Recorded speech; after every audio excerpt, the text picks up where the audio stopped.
एक समय की बात है। एक राम प्रसाद नाम का कारपेंटर था।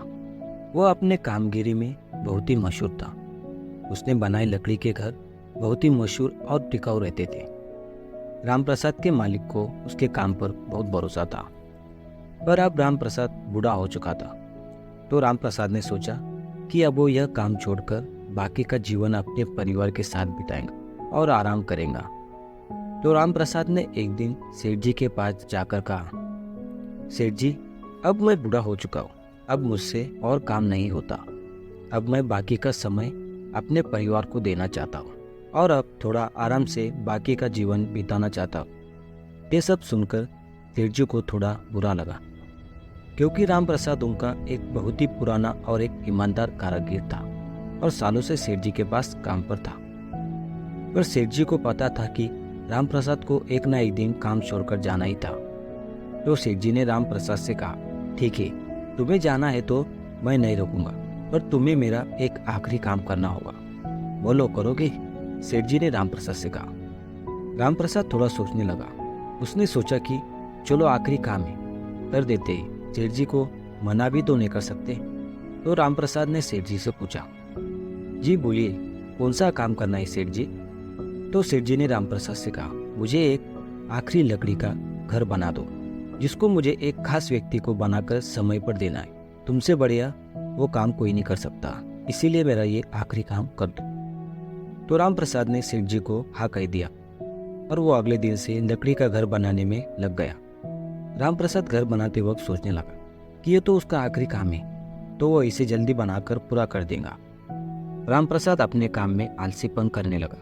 अपने हुनर को मानो जैसे वो भूल गया हो। उसे बस घर बनाकर काम छोड़कर जाना था। राम प्रसाद को पता था कि वो क्या कर रहा है, पर उसे बस ये आखिरी काम कर कर जाना था। धीरे धीरे कई हफ्ते बीत जाते हैं और राम प्रसाद वह लकड़ी का घर बनाकर पूरा कर देता है। फिर वो अपने सेठ जी के पास जाता है और उनसे कहता है, मैंने आपका काम कर दिया है, मेरा आखिरी काम भी पूरा कर दिया है, तो अब मैं क्या काम छोड़ सकता हूँ? तो सेठ जी ने उसे हाँ कहा, तुम जा सकते हो, लेकिन अब तुम्हें पुराने छोटे घर में जाने की जरूरत नहीं। राम प्रसाद ने सेठ जी से पूछा, वो क्यों सेठ जी? सेठ जी ने कहा, जो आखिरी घर तुमने बनाया है वो घर तुम्हारे लिए है। वो खास व्यक्ति और कोई नहीं, तुम हो। ये तुम्हारी ईमानदारी और कला के बदले एक तुम्हारे लिए मेरे ओर से एक भेंट है। ये सुनकर राम प्रसाद को मानो जैसे झटका लग गया हो। उसे पछतावा होने लगा।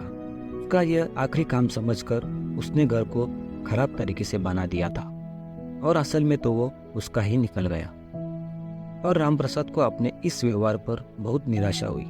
उसे अपनी भूल समझ आई और राम प्रसाद वहां से मायूस होकर निकल गया।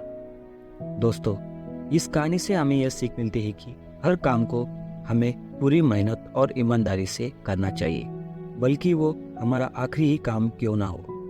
हमें कभी यह नहीं सोचना चाहिए कि कोई काम छोटा है या बड़ा, क्योंकि हमारे काम का असर हमारे फ्यूचर पे भी पड़ सकता है।